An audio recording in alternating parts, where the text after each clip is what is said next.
Coucou à tous, on se retrouve aujourd'hui pour une nouvelle vidéo que vous m'avez demandé, les différents types d'augmentation au tricot. Alors je vais vous partager celles que moi je connais, certainement peut-être qu'il en existe d'autres manières, je ne sais pas, mais moi je vais vous montrer comment je fais des augmentations au tricot.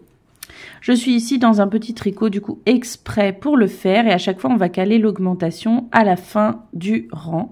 Voilà, là je suis donc dans du jersey, je suis dans le rang à l'endroit, voilà. Je tricote à l'endroit et imaginons que je veuille faire une augmentation, voilà, à 3 mailles du bord, donc c'est-à-dire à 3 mailles de la fin. Je décide donc de faire une augmentation. J'ai plusieurs options. La première que je vais vous montrer, eh ben, c'est tout bêtement le jeter. Je prends mon fil, je le passe sur l'aiguille, et je tricote mes 3 dernières mailles.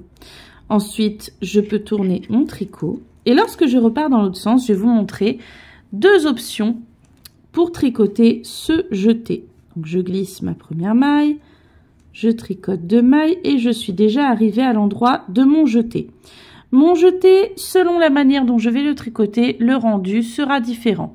Si je le tricote en piquant le brin ici ouvert, du coup de manière à ce qu'il soit ouvert, cela me créera un jour. Il y aura un trou. Voilà, je le repositionne.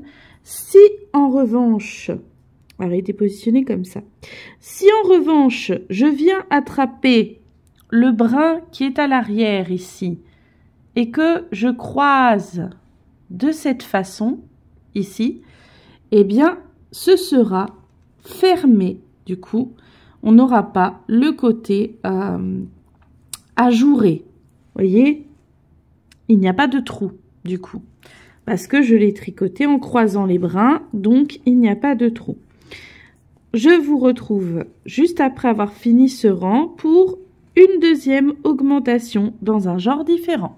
Alors, nous revoici à l'endroit où on a déjà fait notre augmentation. D'ailleurs, on peut la voir. Notre augmentation, elle est juste... Ah, attendez, juste ici. Vous voyez, on a nos 3 mailles et en fait, notre augmentation est juste avant les 3 mailles. Vous voyez, elle est ici. Notre jeté qu'on a fait et tricoté croisé.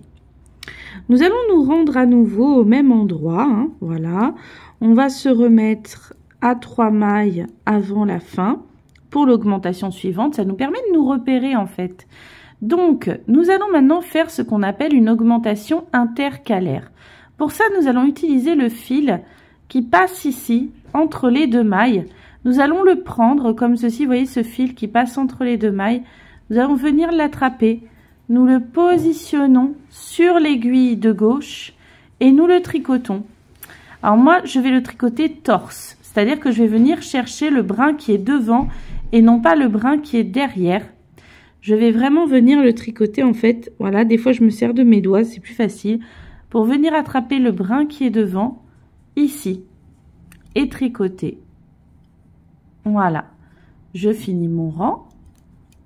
Tranquillement, je finis mes 3 dernières mailles. Voilà, j'ai fait encore, vous voyez, une augmentation. On peut la voir, elle est juste là. Je vais faire mon rang à l'envers et je vais vous montrer le dernier type d'augmentation que je connais. Alors, je voulais vous montrer, du coup, on voit encore ici, vous voyez, les augmentations, parce qu'en plus, on a un côté qui commence à partir en biais, qui du coup se trouve ici. On va refaire encore une fois à 3 mailles de la fin, du coup. Le dernier type d'augmentation que je connais, c'est tout simplement de tricoter 2 fois une maille. On pique d'abord le brin, hop, arrière ici, on ressort, mais on ne jette pas tout de suite la maille. On vient piquer ensuite le brin avant, on passe le fil, on ressort, et là on jette la maille, et du coup on a créé 2 mailles à l'intérieur d'une. Voilà. Donc voici les différents types d'augmentation que je connais personnellement. Les augmentations sont vraiment très utiles à savoir, notamment lorsqu'on tricote un châle. Oui, je sais, j'aime un peu trop les châles. Par exemple, lorsqu'on fait un jeté dans un châle et qu'on le tricote ouvert, on obtient un effet ajouré vraiment très sympa. Selon la manière dont on va le tricoter, voilà, ça va être différent. Chaque augmentation a sa propre utilité et passera plus ou moins bien selon les points de tricot que vous faites. Après certains points de tricot qui sont un peu techniques, il faudra adapter vos augmentations par rapport aux points. Voilà, j'espère que cette vidéo vous aura été utile. N'hésitez pas à me laisser un petit j'aime, un petit commentaire, à la partager et à vous abonner. Des gros bisous et à bientôt pour d'autres vidéos. Bisous bisous.